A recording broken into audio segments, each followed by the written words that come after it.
Welcome to टेलीचास्का vibes. आज की कहानी दिल को छू जाने वाली है।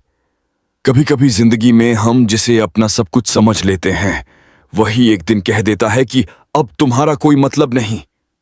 यही कहानी है सरू की, एक ऐसी लड़की की जिसने सिर्फ प्यार किया पर बदले में मिला इनकार।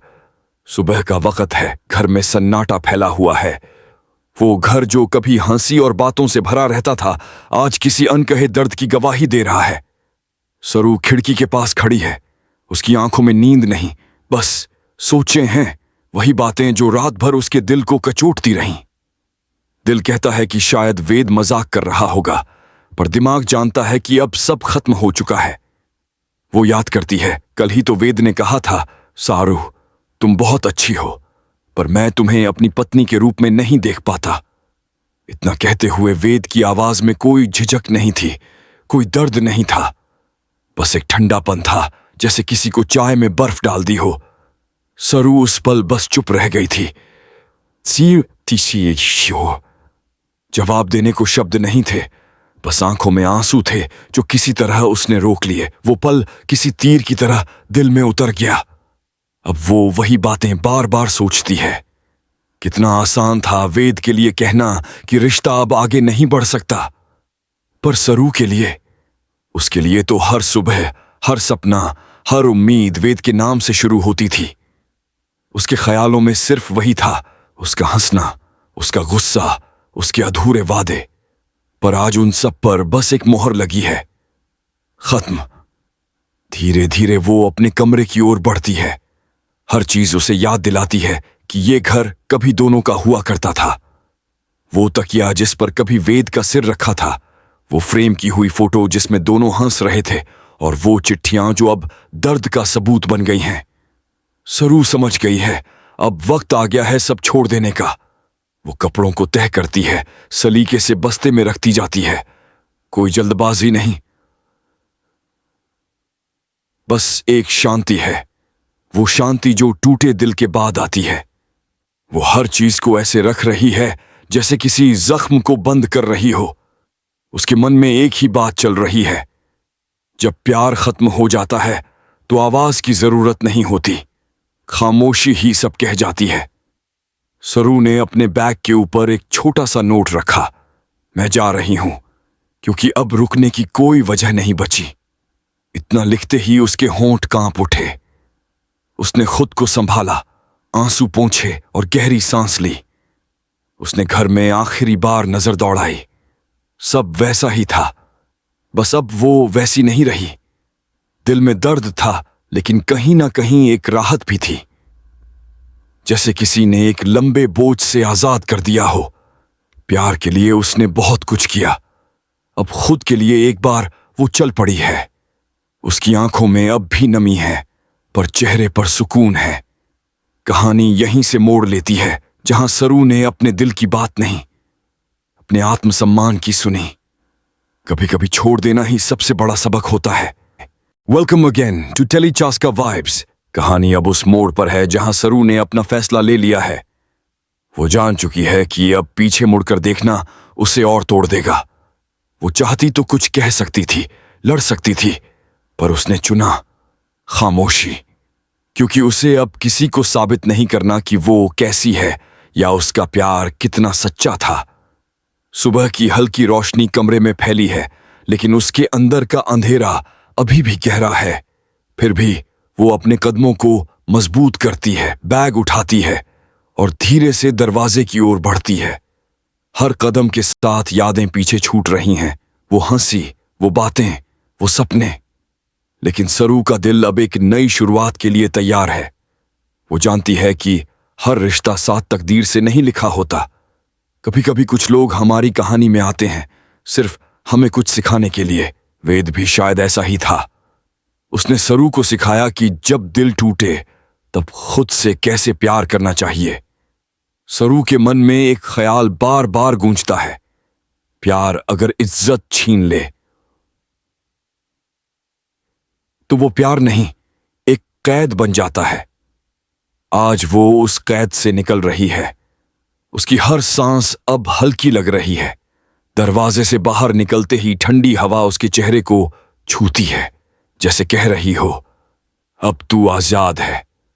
कहानी यहां रुकती नहीं। जब सरू बाहर जाती है, पीछे कहीं एक साया ठहर जाता है। वेद। वो खिड़की के पास खड़ा है और उसकी नजर सरू पर है, असुई है। उसके चेहरे पर कोई शब्द नहीं, पर आंखों में पछतावा है। वो शायद समझने लगा है कि जो गया वो लौट कर नहीं आएगा। सरू दूर जाती जा रही है और उसके हर कदम के साथ वेद की चुप्पी बढ़ती जा रही है। दिल में कहीं एक सवाल है, क्या उसने सही किया?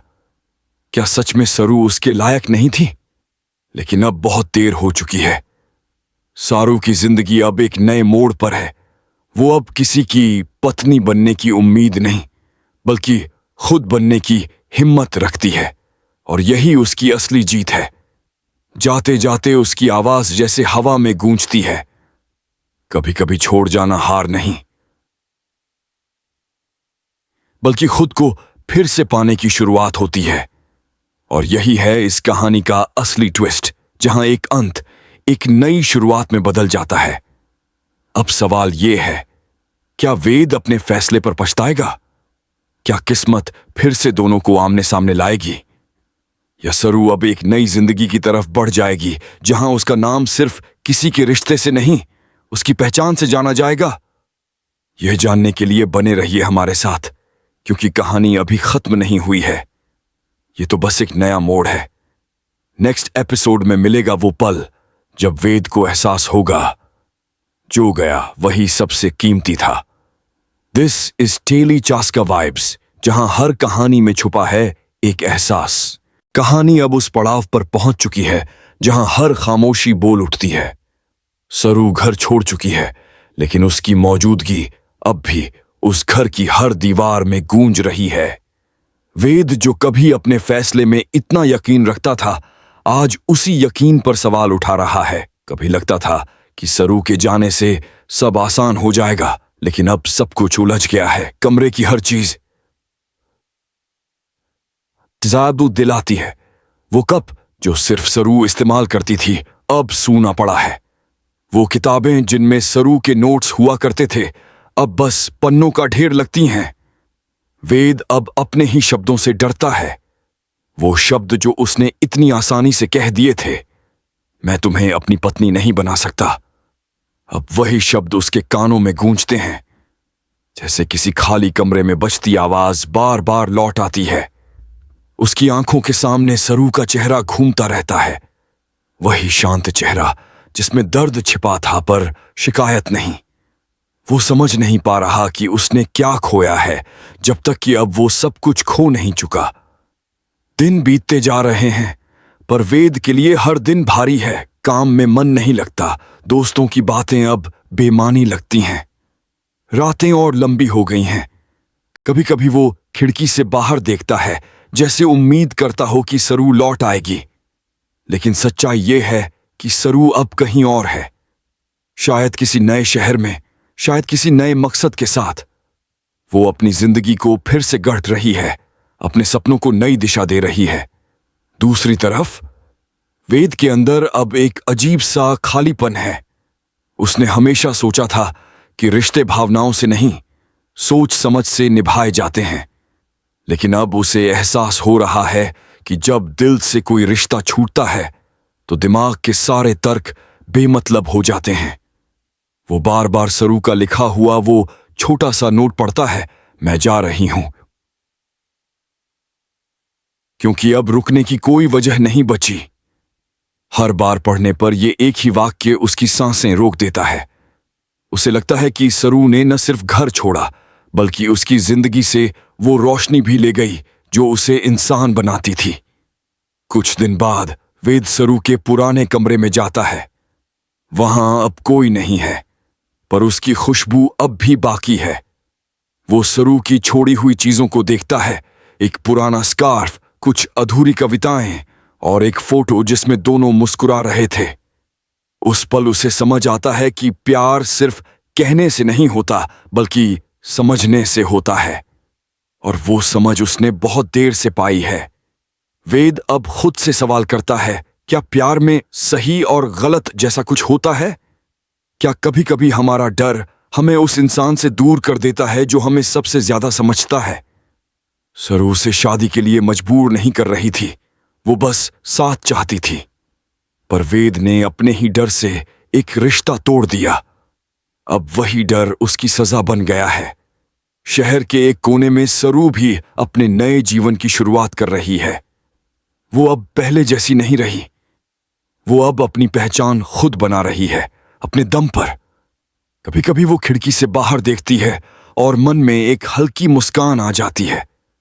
वो जानती है कि दर्द उसे तोड़ गया था, पर उसी दर्द ने उसे मजबूत भी बनाया है। अब वो किसी की छाया में नहीं, अपने उजाले में जीना सीख रही है। उसने अपने अंदर वो हिम्मत पाली है जो किसी भी ना से बड़ी होती है। कहानी अब दो रास्तों में बांट चुकी है। एक रास्ता वेद का, जहां पछतावा है, और दूसरा सरू का, जहां नई उम्मीद है। वेद अब सोचता है कि क्या उसे सरू से मिलना चाहिए, क्या उसे माफी मांगनी चाहिए। लेकिन दिल के अंदर एक आवाज कहती है, अब बहुत देर हो चुकी है। कभी कभी जिंदगी हमें दूसरा मौका नहीं देती, वो बस हमें सिखाती है कि पहला मौका कितना कीमती था। वेद अब समझ चुका है कि प्यार सिर्फ साथ रहने का नाम नहीं, बल्कि किसी की मौजूदगी को महसूस करने का नाम है। वो सरू के बिना भी उसके एहसास के साथ जीना सीख रहा है। वो जान चुका है कि कुछ लोग हमारी जिंदगी में इसलिए आते हैं ताकि हमें दिखा सकें कि हम कौन हैं और हमें क्या बनना चाहिए। वेद अब अपने अंदर बदलाव महसूस करता है। वो अब वही इंसान नहीं रहा जो सिर्फ फैसले करता था। वो अब वो इंसान बन गया है जो दिल से महसूस करता है। और यही इस कहानी का असली ट्विस्ट है। सरू ने घर छोड़ा, लेकिन उस कदम ने वेद को बदल दिया। कभी कभी किसी का जाना किसी की वापसी की शुरुआत बन जाता है। शायद आने वाले कल में दोनों किसी मोड़ पर फिर मिलें। शायद तब वेद अपने शब्दों की कीमत समझ पाए, या शायद सरू अब अपनी राह पर आगे बढ़ जाए बिना पीछे देखे। जिंदगी की यही खूबसूरती है, कभी खोना सिखाती है, कभी पाना, और कभी सिर्फ महसूस करना। दिस इज टेली चास्का वाइब्स, जहां हर कहानी एक एहसास छोड़ जाती है। कहानी खत्म नहीं हुई है, बस एक और अध्याय शुरू हुआ है। नेक्स्ट एपिसोड, क्या वेद और सरू फिर आमने सामने आएंगे? बने रहिए हमारे साथ, क्योंकि हर मोड़ पर एक नया ट्विस्ट आपका इंतजार कर रहा है।